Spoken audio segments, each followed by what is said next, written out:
Welcome back, Hobby Maniacs. Rob Bear here today with a look at the new Tau Empire Fire Warriors box set. Of course, this is our normal, kind of review, unboxing kind of thing for the new kits that come out here on Spiky Bits. We try to do it every week for all the new releases and the White Dwarf as well. If you haven't done so already, stay in the trenches.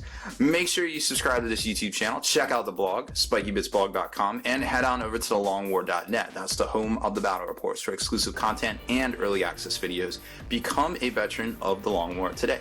So like I was saying, we try to review all the new kits and things from Games Workshop kits, as well as some of the FFG stuff, White Dwarfs, any sort of codex books, you name it. We try to review it. A lot of hobby supplies and things like that.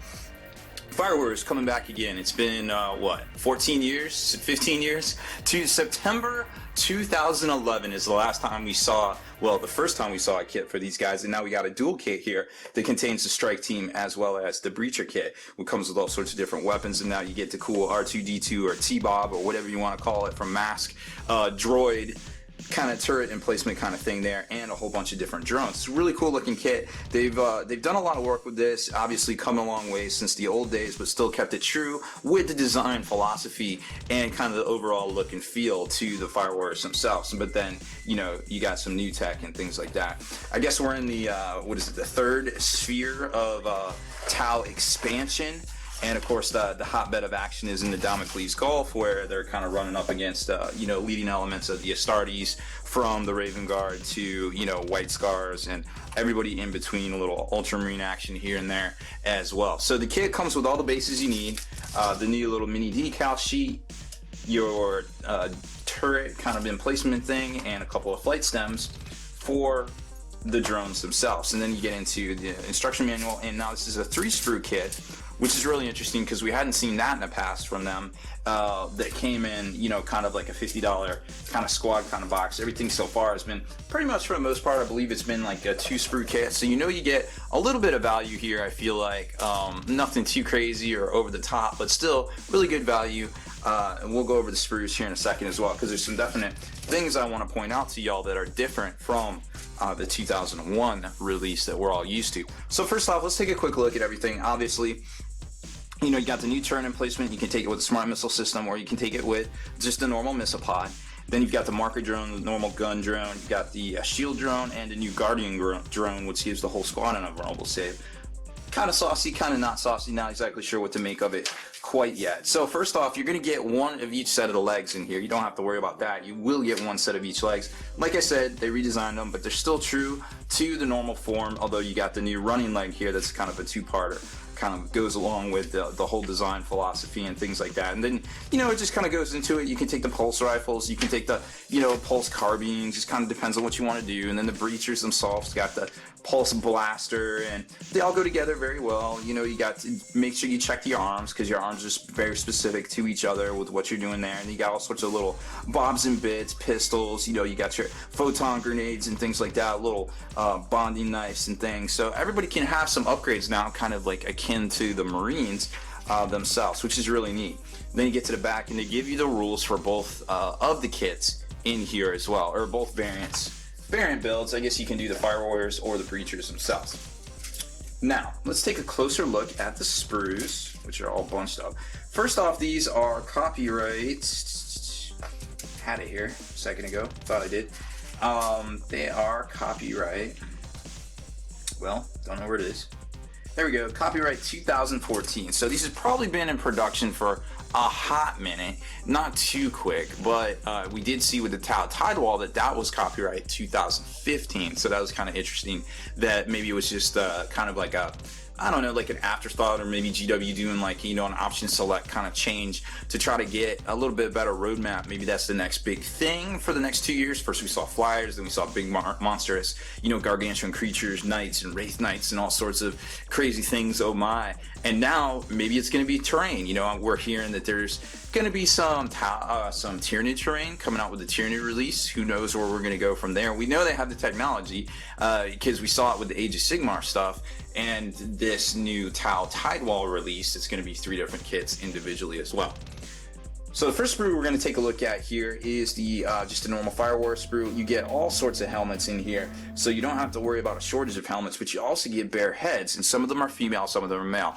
I personally don't know how to tell the difference. Apparently there's a way. If you know how, please drop it in the comments so we can all learn together. A couple of leg sets, you got your backpacks, then you got the pulse carbines, pulse rifles, and all sorts of different things here and there. I like the new little kind of breacher little backpack things right here. I think those are pretty neat looking, and I definitely like them over the traditional Tau Fire Warrior backpack there. But that being said, it's no big deal. I mean, you can kind of make them however you want, but if you're looking for a reason to pick up the new kit, that might be a good one for you, I suppose. Second sprue up also has more of the weapons laid out. You've got the arms and different things in places here and there. The antenna for the helmets themselves, some grenade, bandolier, belt kind of strap sort of things here, and the rest of the legs, as well as torsos. Now you only get 10 torsos, 10 sets of legs. You do get enough sets of arms. So if you actually had different dudes, or say you had older dudes and you wanted to snap them off and put the pulse blasters on them, you could certainly do that and still have, some kind of newer looking models with your older looking models, I suppose. And the last sprue is the new hotness, the turret, emplacement, and then you've got all the drones. And what I like about this personally is you get 20 individual shoulder pads. So if you wanted to put a shoulder pad on each side, which you technically couldn't do in the past, you can do it now. Now they're not going to match, they don't exactly look the same, but who cares? I mean, the Space Marine ones don't look the same either. But I know that was like a hot bit back in the days when I used to sell bits, was everybody wanted to tap Fire Warrior shoulder pads so they could put 2 on each of the guys and make them look kind of bulky, kind of samurai, for lack of a better term. So I kind of like that they did that. They kind of, gave you some extra bits in here. Obviously they had room on the sprue. Now these things are all probably laid out with computers and all sorts of craziness, and to that end, you generally have a lot of room when you're left over to do certain things. So they had already put so many sets of heads and so many sets of guns on here. I guess that was the logical choice to fill the sprue, because you don't want to give people the torsos, you don't want to give people the legs, because at that point they're not going to need much else, when it comes to the actual kit itself. So I get where GW's coming from in that regard. Although, they could have done it right and given you everything in here. But let's face it, that would have probably been the first time in the history of ever that they would have done that sort of thing. So good on them for trying to keep it real and giving us a little bit extra value to go along with the stuff we buy, but also keeping it real as in regards to being a business and things like that. So the retail on this kit is $50, and a lot of people are like, hey, that's really expensive. Sure, I get it. I think the old one was $33 or $38, which I can definitely understand.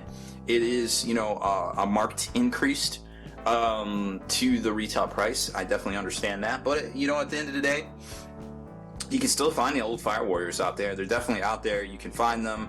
Not exactly sure what comes in the campaign box. I don't think Fire Warriors do. I think it's the Pathfinders, which definitely makes sense if you're trying to introduce a new box set. You don't want to be giving away the old stuff on the cheap as well. So I kind of get where they're coming from there too. You know what I mean? But at the end of the day, it is what it is. GW is a business. They are in the business of selling what they claim is the best toy soldiers in the world. I think a lot of us probably could not dispute that. They definitely have some good looking stuff out there, and it's generally a good product that they put out, and I even made a little bit of a remark on Facebook today about everybody was all in an uproar when Storm Surge came out because it had that exposed crew compartment, and I'm like 2 weeks later, does anybody even care?